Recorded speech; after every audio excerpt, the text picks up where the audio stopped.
സ്ഥാനാർത്ഥി പ്രഖ്യാപനത്തിന് ശേഷം ബിജെപി സംസ്ഥാന ജനറൽ സെക്രട്ടറിയും കോഴിക്കോട്ടെ സ്ഥാനാർത്ഥിയുമായ എം.ടി. രമേശ് നടത്തിയ റോഡ് ഷോ ഏറ്റെടുത്ത ജനങ്ങൾ. കോഴിക്കോട്ടെ ജനങ്ങൾ ഒരു മാറ്റം ആഗ്രഹിക്കുന്നുണ്ടെന്നും എം.ടി. രമേശ് ജനം ടിവിയോട് പറഞ്ഞു.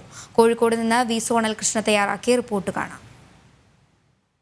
കോഴിക്കോടും തിരഞ്ഞെടുപ്പ് പ്രചാരണങ്ങൾക്ക് തുടക്കം കുറിച്ചിരിക്കുകയാണ് ബിജെപി. ഇപ്പോൾ സ്ഥാനാർത്ഥി കൂടിയായിട്ടുള്ള എം.ടി. രമേശ് നമ്മളോടൊപ്പം ചേരുകയാണ്. രമേശ് ചേട്ടാ, കോഴിക്കോട് ഇങ്ങനെ പ്രചാരണങ്ങളുടെ ചൂട് പിടിച്ചുകൊണ്ടിരിക്കുകയാണ്. അപ്പോൾ ഈ സാഹചര്യത്തിൽ എന്താണ് ജനങ്ങളോട് പറയാനുള്ളത്? ഈ പ്രാവശ്യം കോഴിക്കോട് പാർലമെന്റ് മണ്ഡലത്തിൽ വിജയിക്കാൻ സാധിക്കുമെന്നുള്ള നല്ല ആത്മവിശ്വാസമുണ്ട്. നരേന്ദ്രമോദി സർക്കാരിൻ്റെ വികസന പ്രവർത്തനങ്ങൾ ഏറ്റവും കൂടുതൽ അനുഭവിക്കാൻ അവസരം കിട്ടിയിട്ടുള്ള ആളുകളാണ് കോഴിക്കോട്ടെ ജനങ്ങൾ. അതുകൊണ്ട് തന്നെ ആ കൃതജ്ഞത അവർ നരേന്ദ്രമോദി സർക്കാരിനോട് കാണിക്കും. മോഡിക്കൊരു വോട്ട് എന്നുള്ളതാണ് ഈ പ്രാവശ്യം ഞങ്ങൾ മുമ്പോട്ട് വെക്കുന്നത്. അതുകൊണ്ട് കോഴിക്കോട്ടെ ജനങ്ങൾ നരേന്ദ്രമോദിക്കാണ് വോട്ട് ചെയ്യാൻ വേണ്ടി പോകുന്നത്. പ്രധാനമായിട്ട് കോഴിക്കോടിന്റെ മുഖച്ഛായ മാറുന്നത് തന്നെ കേന്ദ്ര പദ്ധതികളെ കൊണ്ടുവന്നിട്ടാണ്. ആ സാഹചര്യത്തിൽ കേന്ദ്ര പദ്ധതികൾ പറഞ്ഞുകൊണ്ട് തന്നെ ആയിരിക്കില്ലേ പ്രചാരണം?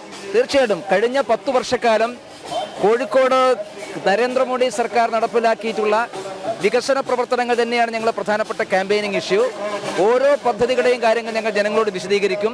അതിൻ്റെ ഗുണഭോക്താക്കളെ നേരിട്ട് കാണുകയും ചെയ്യും. ജനങ്ങളിൽ വലിയ തരത്തിലുള്ള സ്വീകാര്യത നമുക്ക് ദൃശ്യങ്ങളിൽ തന്നെ കാണാം. എന്താണ് ഈ ഒരു സ്വീകാര്യതയെ കുറിച്ച് എന്താണ് പറയാനുള്ളത്? കോഴിക്കോട്ടുകാരനാണ്. ഒരു മാറ്റം കോഴിക്കോട്ടെ ജനങ്ങൾ ആഗ്രഹിക്കുന്നുണ്ട്. കാരണം കഴിഞ്ഞ 10-15 വർഷക്കാലമായി കോഴിക്കോട്ടെ ജനങ്ങൾ അനുഭവിക്കുന്ന ഒരു ഫെഡപ്പ് ഉണ്ട്. അത് മാറ്റണമെന്ന് അവർ ആഗ്രഹിക്കുന്നു.